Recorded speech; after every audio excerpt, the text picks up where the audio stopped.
Hey guys, this is Rocking3 bringing another live commentary, Forza 5. And I'm doing another parts and tune video here with the Vauxhall VXR. And this car is going to be C-Class. And to be honest, this is going to be one of those cars that you're just going to have to enjoy to drive versus take it on the leaderboard and attack the leaderboard. It's probably about a top 500 car. But not much better than that. Stella Stig here in front of me. Looks like he's got a, I don't know what that is, a Datsun maybe? Anyway, that car is right at the 500 mark. So we're going to basically be racing for 500th place here. So you can tell this car is not going to crush it by any means. But it is a fun car to drive. It has good low RPM pull. So you can stay in the low RPM range if you want to, and this thing still does pull pretty good. This is a stock transmission.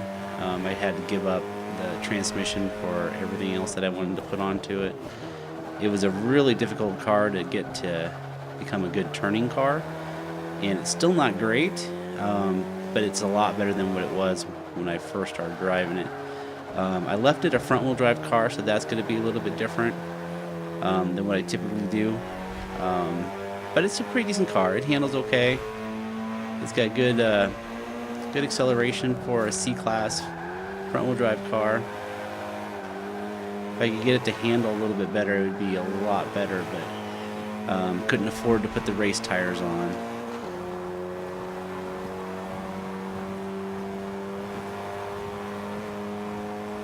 Had to put a lot of aero on it too, which is unfortunate for a C-Class car, but we had to do what we had to do.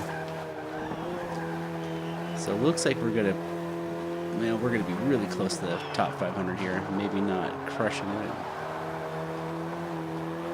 If we can out accelerate here, it's gonna be a close race. Yep. So right at that 500 mark still. All right, that's good enough. It'll take me a couple more laps to beat that, but it's right in there. All right, we'll see you in the parts and tune. Into the parts and tune bin. All right, and we're back into the parts bin. All right, so you're not going to see any changes here. I did try some things, but it didn't work out very well. Left it front wheel drive. And actually, I think in this case, I got 4 more points for the front wheel drive.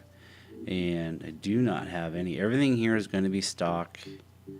Gonna check the turbo. Stock. Gonna check that is stock. So everything within the engine is stock. We're gonna have race brakes. We're going to have race suspension. We're gonna have the race roll cage. And we're gonna have the sport weight reduction. 37 more points to go another level on that one. We're not going to have any clutch, stock clutch. We're going to have the stock transmission. We're going to have the street drive line. And of course we'll have the race differential. On the tire compound, I actually did go to the race compound. Race compound, that was to definitely help with the handling I was struggling with. I have the full width of the front, 265/30s, and I have the full width in the rear, 265/30s in the rear. Wheels, I'm going to have to do a little search in here like I usually do. Alright, there we go. I have the whole shot Sunstar. You can find the equivalent wheel for that. I think that's one of the lighter wheels that they make. I have the stock front rim and the full rim size in the rear, the R21s. We're going to have the race front arrow and the race rear, and we actually use quite a bit of the arrow. So let's go straight into the tune.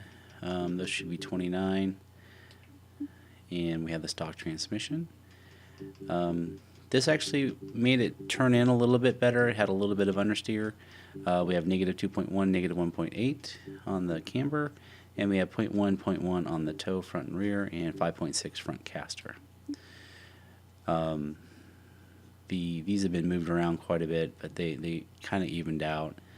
We had the anti-roll bars in the front at 19.52, and we had the rear at 18.51. I find that when I mess with these at all, it makes everything worse. So I kind of kept things kind of mild.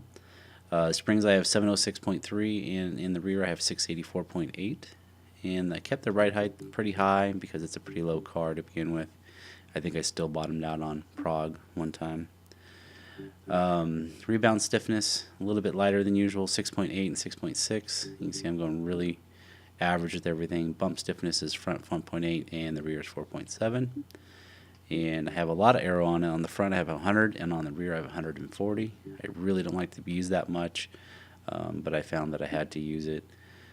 Brake balance, I've been kind of moving this one around a little bit, so I'm at 51%. I have not been locking up the brakes.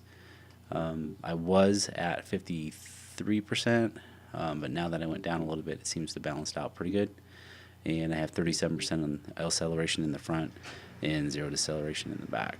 So again, this car is more of a fun car to drive. It's a good-looking car. You can get a good paint job on it.